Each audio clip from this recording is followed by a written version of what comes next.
अरे वाह वाह, ये तो बहुत ही अच्छी बात है। मैं भी तेरी मदद कर दिया करूंगी।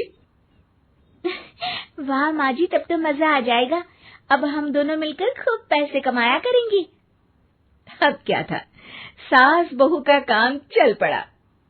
एक दिन, अरे राकेश की माँ, सुनती हो? कहाँ चली गई? भूख के मारे पेट में चूहे कूद रहे हैं। अरे नंदिनी, कहाँ हो? भूख लग रही है। पापा कहाँ है माँ? पता नहीं बेटा, भूख लग रही है। आज तो किसी ने चाय भी नहीं पूछी। तभी सास बहू घर के अंदर ढेर सारे सामान के साथ आती हैं और वो भी हंसती हुई। अरे वाह बहू, ये तो बड़ी अच्छी मार्केट दिखाई तूने। बड़ा ही सस्ता सामान था। हाँ माँ जी, और ये सामान हम डबल पैसों में बेचेंगे, मजा आ जाएगा। अरे बहू, भूख लग रही है, कुछ खाने को दे दे।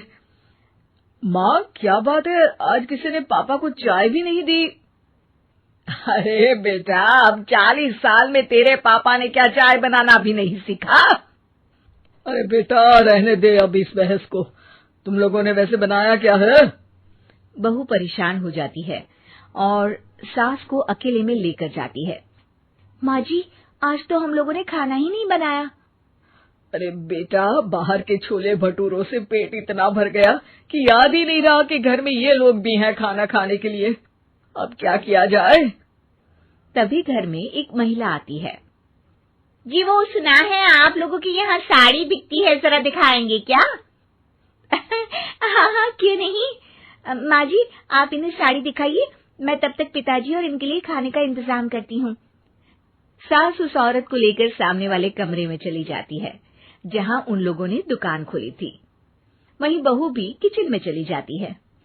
अब इतनी जल्दी क्या बनाऊं? पापा जी तो खाने के लिए भी बैठ गए हैं। आइडिया, मैं खाना बाहर से ही ऑर्डर कर देती हूँ।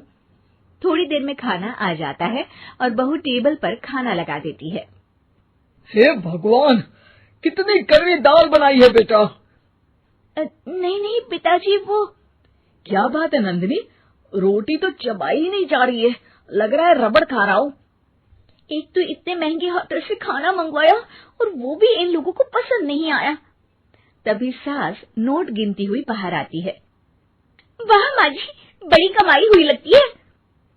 हाँ, मैंने वो 2000 वाली साड़ी 3000 में बेच दी। अरे वाह माँ जी। दोनों सास बहू बहुत खुश हो जाती हैं। मेरे पेट में ना बेटा जोर का दर्द हो रहा है। अरे माँ, क्या हुआ? पेट में दर्द? बाहर का कुछ खाया था क्या? मैदा तो नहीं खा लिया? मैंने छोले भटूरे खाए थे। माँ, क्यों खाए? आपको तो पता है कि आपको मैदा सूट नहीं करता। चलिए माँ को डॉक्टर के पास ले जाते हैं। तभी अंदर से पापा की आवाज आती है। हे भगवान, मेरा तो पेट खराब हो गया। सब पिताजी के पास जाते हैं। पिताजी, आपको क्या हुआ? खाना बासी था शायद। अरे पिताजी, नंदिनी जानती है कि बासी खाने से आपकी तबीयत खराब हो जाती है, तो वो ऐसा क्यों देगी, है ना नंदिनी? वो खाना मैंने बाहर से ऑर्डर किया था। मैं और माँ दुकान का सामान लेने गए थे, इसलिए खाना नहीं बना पाए।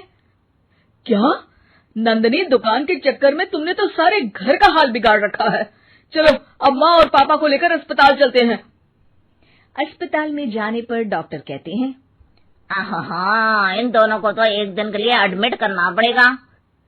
क्या? क्यों? पेट ही तो खराब है ना। हाँ, तो घर ले जाइए ना, अगर लग रहा है कि कोई बड़ी बात नहीं है और हम सिर्फ पैसा कमाने के लिए इन लोगों को एडमिट कर रहे हैं। नर्स, जरा इन लोगों को बिल तो दे देना। चलिए, मैं आप लोगों को पैकेज समझा देती हूँ। जब बहू के हाथ में बिल आता है, हे भगवान, 60,000 रुपए! इतना तो मैंने कमाया भी ना था। अब समझ गई कि कमाई के चक्कर में घर के लोगों की सेहत के साथ मैं खिलवाड़ कर रही थी।